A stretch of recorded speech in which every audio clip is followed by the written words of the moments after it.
How much joist spacing do you need between your deck framing? We span a wide variety of answers this week on TimberTips.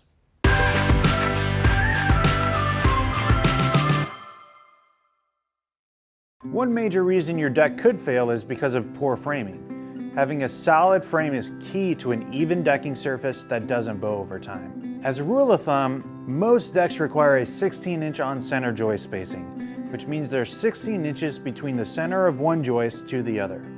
Beyond that, there are three things to consider when deciding the spacing on your deck framing. First is the decking material. Composite and softwood decking will follow the 16-inch on-center rule, but hardwood decking can handle greater spans with similar dimensions.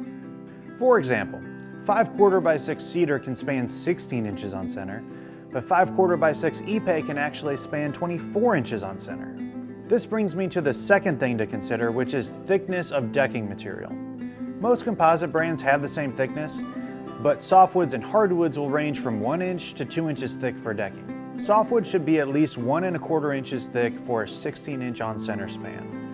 2 inches thick will allow for a 24-inch on-center span. 1 inch thick ipe will have a 16-inch on-center span, 1 1/4 inch will have a 24-inch on-center span, and 2 inch thick will have a 32-inch span.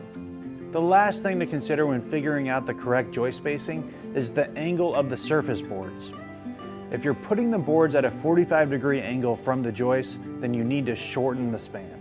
16 inches on center would become 12 inches on center, 24 would become 16, and 32 would become 24 inches on center.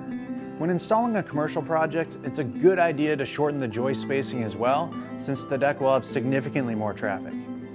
These considerations are just guidelines, so reference your own local building codes for specific span and spacing ratios. If you want to see more videos like this one, be sure to hit the subscribe button, click on the notification bell, and we'll see you next time on TimberTips.